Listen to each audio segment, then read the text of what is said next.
بسم اللہ الرحمن الرحیم۔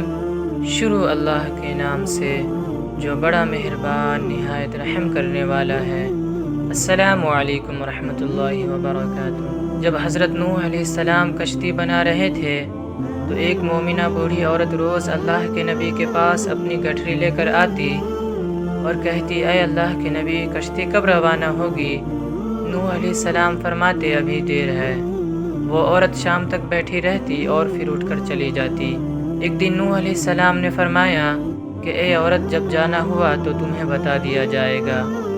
وہ عورت واپس چلی گئی اور انتظار کرنے لگی کہ کب نوح علیہ السلام بلائیں گے۔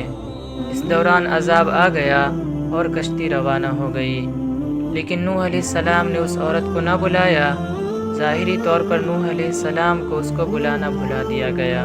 جب طوفان تھما تو ایک دن نوح علیہ السلام کے دل میں محبت اٹھی کہ شہر کو دیکھوں۔ جہاں سے چلے تھے وہیں آئے اور قریب جا کر دیکھا تو ایک جھونپڑی میں دیا جل رہا تھا۔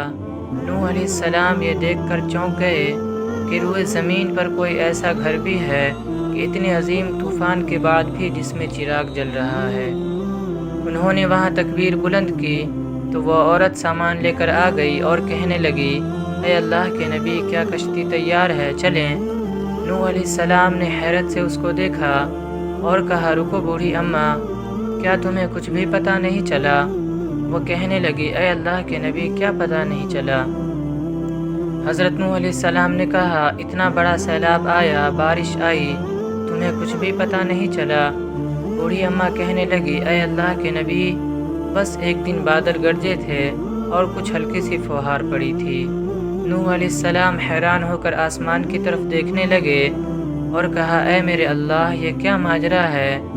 اللہ تعالیٰ نے نوح علیہ السلام پر وحی بھیجی کہ اے میرے پیارے نبی، اس عورت کے دل میں چونکہ تمہاری محبت تھی اور تم نے اسے اب پابند کر دیا تھا، اور چونکہ تمہارا اس سے وعدہ بھی تھا کہ نجات کی کشتی میں اسے لے جاؤ گے، تب جب کہ تم نے اپنا وعدہ پورا نہیں کیا، لیکن اے نوح، میں تو تمہارے وعدے کا ذمہ دار تھا، اس لیے میں نے اس بڑھیا تک عذاب پہنچنے ہی نہیں دیا۔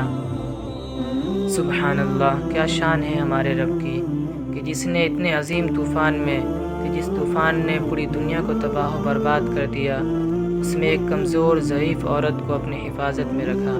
تو کمنٹ میں ایک مرتبہ سبحان اللہ ضرور لکھیں، اور ایسے ہی اسلامک ویڈیو دیکھنے کے لیے ہمارے چینل کو سبسکرائب کریں۔